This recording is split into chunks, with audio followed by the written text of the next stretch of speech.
Hi everyone, this is Radhika and welcome to AfterBooks. We are studying the physical properties of alkali metals, जिसकी last video that is part 2 में हमने study किए थे the melting point, boiling point order, the conductivity, the softness and the ionisation energies of alkali metals. उस video का link आपको इस video के डिस्क्रिप्शन में मिल जाएगा। इस वीडियो में हम डिस्कस करेंगे the next properties of alkali metals that is photoelectric effect, tendency to form complexes and lattice energies. So let's get started.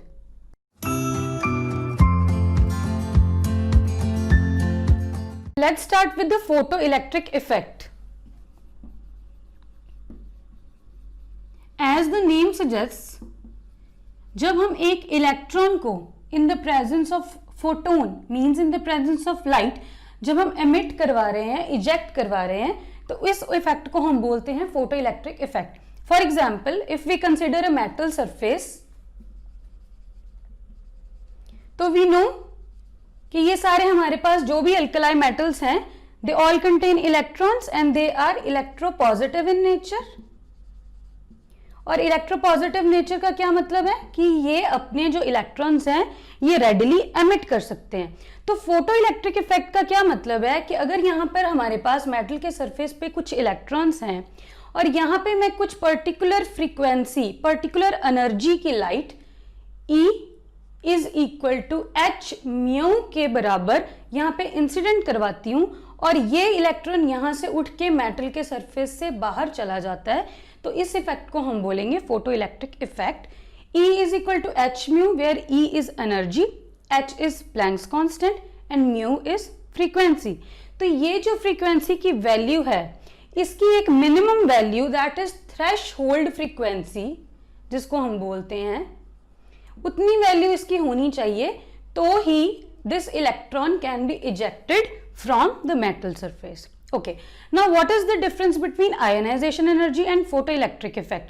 तो ionization energy में मैंने आपको emphasize किया था 2 words के ऊपर, वो था एक तो जो हमारे पास एटम है वो gaseous होना चाहिए and other it should be isolated. Whereas in case of photoelectric effect हमारे पास जो मेटल है ना तो वो gaseous form में है and ना ही वो isolated है। और यहाँ पे एक और बात है point to be noted, that is जब यहाँ पे हमारी लाइट इंसिडेंट होती है और जब यहाँ से ये इलेक्ट्रॉन निकलता है, इन दोनों में there is no time lag. Means ऐसा नहीं है कि बहुत देर पहले लाइट इंसिडेंट है और बहुत देर बाद यहाँ से इलेक्ट्रॉन निकला। As soon as the light is incident on the metal surface, the electron gets ejected from the metal surface. This effect is known as photoelectric effect. Okay तो ये तो हमारी जर्नल नॉलेज हुई फोटो इलेक्ट्रिक इफेक्ट के बारे में। Now अगर हमारे पास किसी मेटल में लूजली बाउंड इलेक्ट्रॉन है और एक मेटल में हमारे पास टाइटली बाउंड इलेक्ट्रॉन है, तो दिस इज ऑब्वियस कि जो लूजली बाउंड इलेक्ट्रॉन है वो वहां से इजीली जा पाएगा। मींस उसकी थ्रेशहोल्ड एनर्जी, उसकी जो थ्रेशहोल्ड फ्रीक्वेंसी है उसकी वैल्यू क्या होगी? लेस होगी। किसकी? जिसका इलेक्ट्रॉन जो है वो लूजली बाउंड है। तो talking about the alkali metals, we know that as we move down the group from lithium, sodium, potassium, rubidium to caesium, हमारे पास जो है साइज इंक्रीज होता जा रहा है एंड आयनाइजेशन एनर्जी हमारे पास डिक्रीज होती जा रही है। सिमिलरली इसके पास जो इसका इलेक्ट्रॉन है वो सबसे ज्यादा लूजली बाउंड है, इसीलिए इसकी थ्रेशहोल्ड फ्रीक्वेंसी की वैल्यू उतनी ज्यादा कम होगी। मींस ये जो थ्रेशहोल्ड फ्रीक्वेंसी की वैल्यू जल्दी अटेन हो रही है, इसीलिए जो फोटो इलेक्ट्रिक इफेक्ट है वो मोर एंड मोर होगा, मींस जल्दी से जल्दी होगा। तो इसीलिए we say that caesium shows maximum photo electric effect.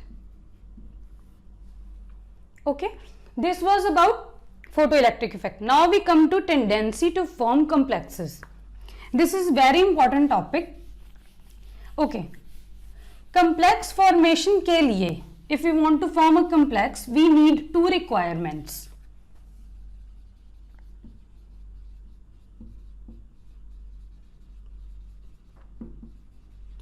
पहली बात, जो साइज है हमारा वो स्मॉल होना चाहिए मेटल का, and second thing charge should be high.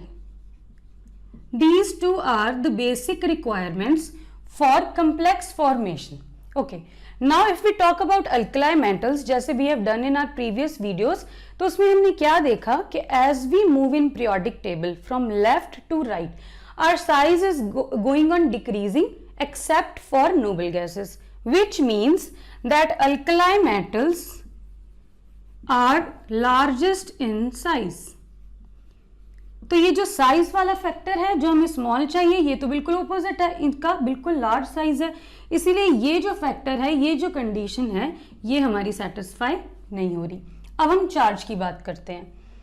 हमने डिस्कस किया था कि जो अल्कलाई मेटल्स हैं वो हमारे पास कॉमन ऑक्सीडेशन स्टेट देते हैं, विच इज +1, मीन्स इनके ऊपर जो चार्ज है दैट इज +1। बट हम तो चाहते हैं कि हमारे पास जो मेटल है उसके ऊपर चार्ज क्या हो, हाई हो, but this is exactly opposite, so this condition is also not satisfied. If we talk about p block elements, अगर हम पी ब्लॉक एलिमेंट के ऑस्मियम की बात करें, ऑस्मियम, तो ये कंपाउंड फॉर्म करता है OSO4, where OS is osmium and this O is oxygen, means ये 4 ऑक्सीजन के साथ बाइंड कर सकता है, और यहाँ पे ऑस्मियम के ऊपर चार्ज आता है +8 का, that is it exist in +8 oxidation state. तो अगर हम यहाँ पर कंपेयर करें तो अल्कलाई मेटल हमारे पास सिर्फ +1 ऑक्सीडेशन स्टेट दे रहे हैं, वेयर एज वहीं हमारे पास जो पी ब्लॉक एलिमेंट्स हैं they are capable of showing the oxidation state of +8, तो this condition is also not satisfied. Okay, अब कम्प्लेक्स फॉर्मेशन के लिए हमारे पास 2 चीजें होती हैं, एक होता है हमारे पास मेटल, एक होता है हमारे पास लिगेंड। मेटल के लिए जो 2 कंडीशंस थी वो तो उसने सेटिस्फाई नहीं करी। अब अगर हमारे पास कोई ऐसा लिगेंड आ जाए, if we have some ligand जो इसके मेटल के इस और इस दोनों फैक्टर्स को ध्यान मत दे बट फिर भी इसके साथ कंप्लेक्स फॉर्म कर ले, तो फिर हम बोल सकते हैं कि ये कंप्लेक्स फॉर्म करेंगे, otherwise they will not form complex, means ये नॉर्मल कंप्लेक्सेस फॉर्म नहीं करते। तो लिगेंड जो है यहाँ पे बहुत ही ज्यादा हमें एफिशिएंट चाहिए ताकि वो इनके साथ बाइंड कर सके ऐसे मेटल्स के साथ। तो यहाँ पे हमारे पास 2 तरह के लिगेंड्स होते हैं, one is cryptates and other is crown ethers. Now what are these? These are macrocyclic polymers having CH2 linkages. इसका क्या मतलब है अभी I will explain you. Okay, तो यहां तक हमें ये क्लियर हो गया कि हमारे पास जो लिगेंड है वो हमें ऐसा इतना स्ट्रॉन्ग मिल रहा है कि वो निग्लेक्ट कर रहा है इन दोनों फैक्टर्स को। Okay, now we talk about what are crown ethers.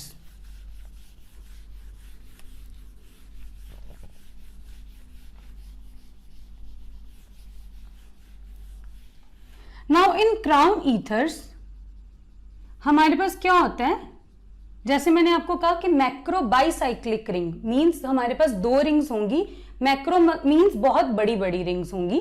तो हमारे पास जो क्रिप्टेट्स होते हैं उसमें हमारे पास जो हेट्रो एटम है रिंग के अंदर, that can be any hetero atom, that is nitrogen हो सकता है, सल्फर हो सकता है, ऑक्सीजन हो सकता है। Where as in case of crown ethers हमारे पास जो हेट्रो एटम है that will always be O।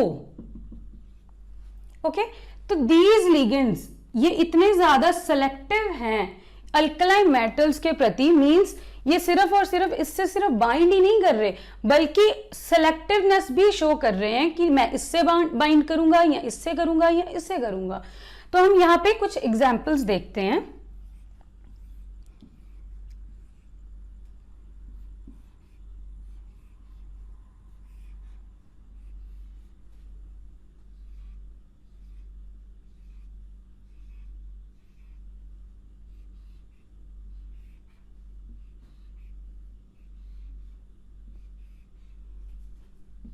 ये जो मैंने ओ ड्रॉ किए हैं दीज आर नॉट सर्कल्स, ना ही ये हमारे पास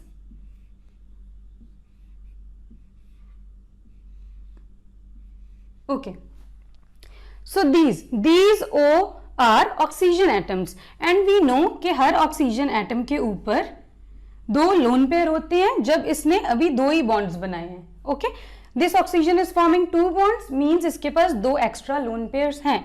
similarly each oxygen has 2 lone pair of electrons in each of these structures and so on. तो अब यहाँ पे this is your CH2 group. यहाँ पे एक H, यहाँ पे एक H. We know the valency of carbon is 4. तो this 1 bond, second bond, third bond, fourth bond. Similarly यहाँ पे भी CH2 means ये हमारे पास CH2, CH2O, O की linkages हैं. These are the linkages of ethylene glycol. इसको हम बोलते हैं इथाइलिन ग्लाइकॉल की linkages, which is your CH2, CH2, OH, OH. तो यहां से हमने HH रिमूव करवा दिए और नेक्स्ट यूनिट यहां पे हमने जोड़ दिए. तो अब यहाँ पे हमारे पास अगर हम देखेंगे इसके बीच में जो कैविटी बन रही है, मींस जो स्पेस बन रही है, वो इसमें कम है, इसमें ज्यादा है और इसमें सबसे ज्यादा है. तो इस हिसाब से ये लिगेंड मेटल को अपने अंदर बाइंड करेंगे according to the size of their cavity and therefore they are selective. तो सबसे पहले हम इसकी करते हैं नेमिंग. हम इसकी नेमिंग कैसे करेंगे? यहाँ पे हम पहले टोटल एटम्स गिन लेते हैं कितने हैं. तो टोटल एटम्स हम ऑक्सीजन को इंक्लूड करके गिनते हैं. This is 1 2 3 4 5 6 7 8 9 10 11 12. तो इसकी नेमिंग होती है X crown Y, where X is the total number of atoms and Y is the number of oxygen atoms. तो यहाँ पे हमारे पास आ गया 12 के बाद हमने क्राउन वर्ड तो यूज करना ही करना है एंड उसके बाद Y is number of oxygen atoms. तो कितने हैं यहाँ पर? 4 ऑक्सीजन एटम्स. तो यहाँ पे सिमिलरली हमारे पास क्या बन जाएगा? This is your 15 crown 5 and this is your 18 crown 6. Okay, तो यहां से ये लिगेंड्स अपने लोन पेयर डोनेट करेंगे और एक मेटल को अपनी कैविटी के अंदर बिठा लेंगे according to the size of the metal.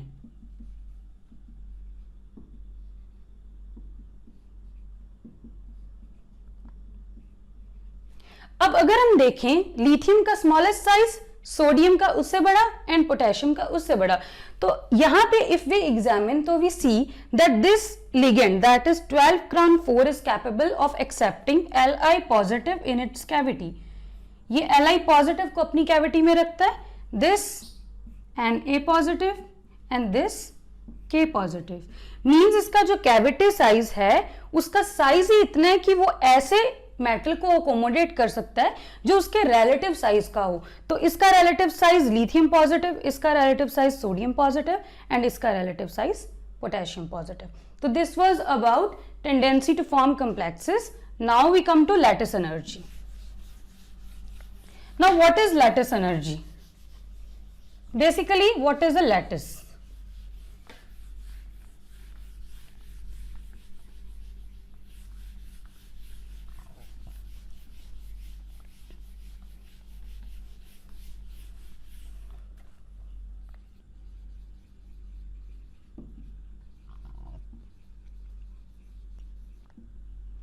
Now we know कि हमारे पास जितने भी अल्कलाई मेटल्स हैं दे आर ऑल इलेक्ट्रोपॉजिटिव.